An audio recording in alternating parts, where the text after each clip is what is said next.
ہر نبی پاک علیہ السلام کے امتی کو سوچنا چاہیے کہ جس محبوب پیغمبر نے ہمارے لیے سب کچھ قربان کیا ہے، آج ہم اس نبی پر درود بھی خود نہیں پڑھتے۔ جس حوض سے پانی ملے گا اور اس حوض کے اوپر محمد الرسول اللہ صلی اللہ علیہ وسلم کھڑے ہوں گے۔ اللہ رب العزت نے تین ایسی چیزیں بنائی ہیں کہ جن کے ساتھ انسان کی زندگی کی بقا جڑی ہوئی ہے۔ میرے اور آپ کے زندہ رہنے کے لیے وہ تین چیزیں بڑی ضروری ہیں، بڑی اہم ہیں۔ پہلی چیز ہے انسان کی اپنی جان۔ جیسے مثال بنی ہوئی ہے، جان ہے تو جہان ہے،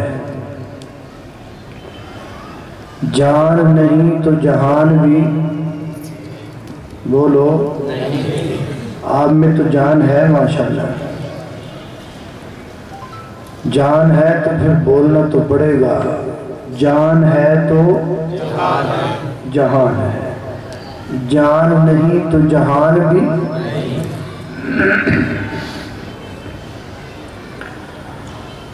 اور دوسری چیز ہے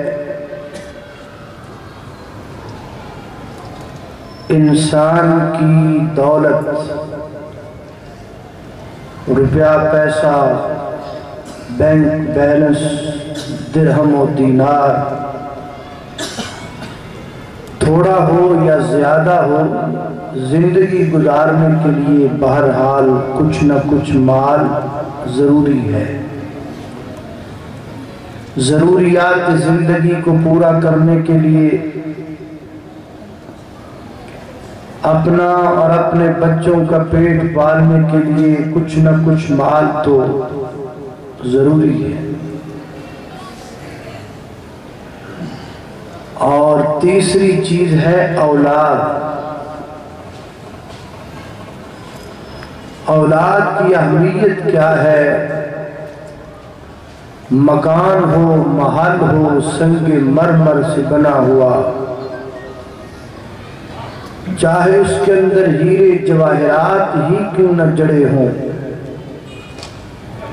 اتنا خوبصورت اور عالیشان محل ہو اور اس محل میں رہنے والوں کے پاس اگر اولاد نہ ہو تو اتنے بڑے گھر سے انسان کو ڈر لگنے لگتا ہے۔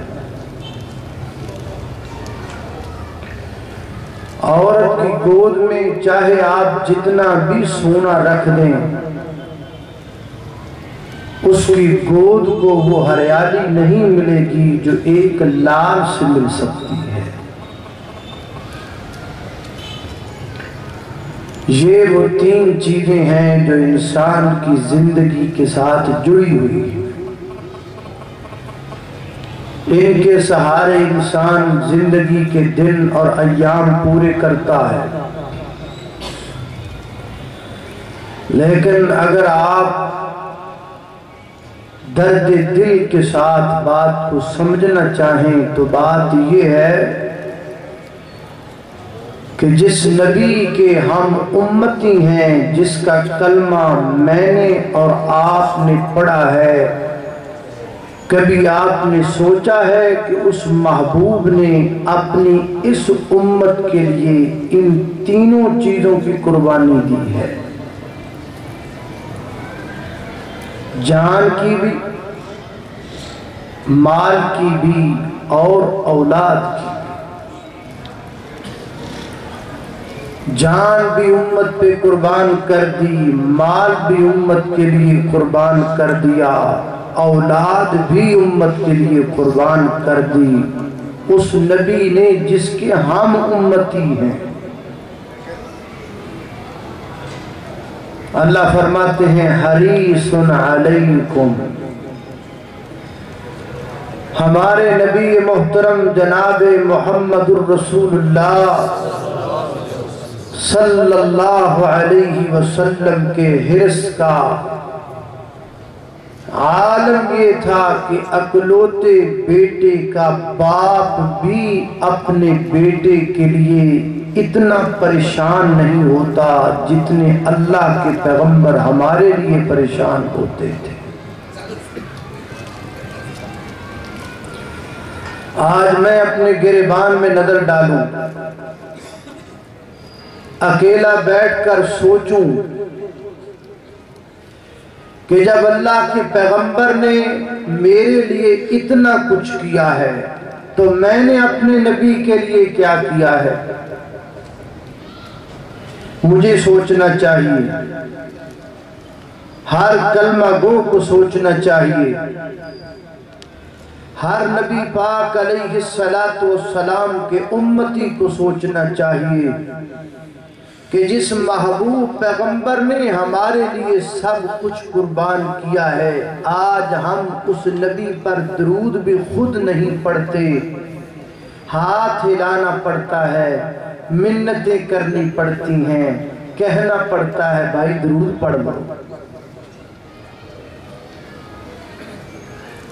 نبی کریم علیہ السلام نے اپنے مال کو، اپنی جان کو اور اپنی اولاد کو اپنی امت کے لیے کس طرح قربان کیا، اس کا ذکر میں کروں گا، یہ آپ کو میں بتلاؤں گا،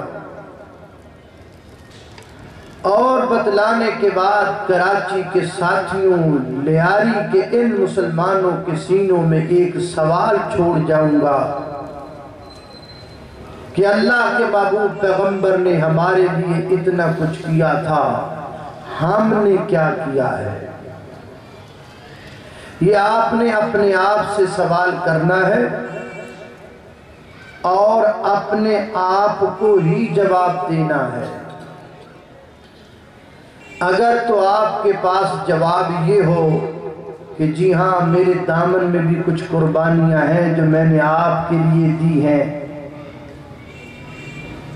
تو ٹھیک ہے، اور اگر آپ کا جواب آپ کی ضمیر کو یہ ملے کہ میں نے تو کچھ بھی نہیں کیا،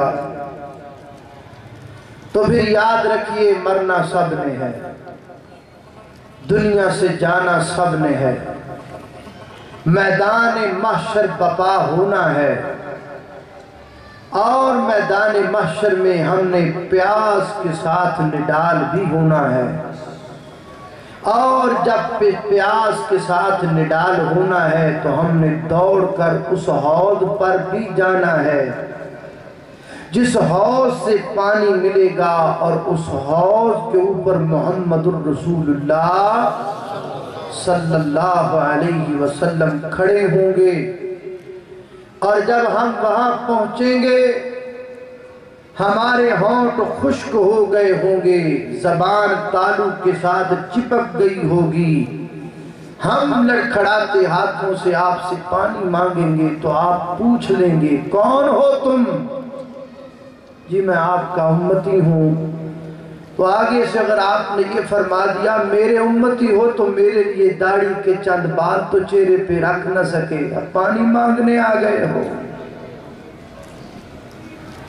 کیا جواب ہوگا؟ کیا عالم ہوگا اور کیا کیفیت ہوگی؟ بس یہی آپ نے سوچنا ہے، اور یہی سوال ہے جو میں نے کر دیا، یہی سوال چھوڑ جاؤں گا۔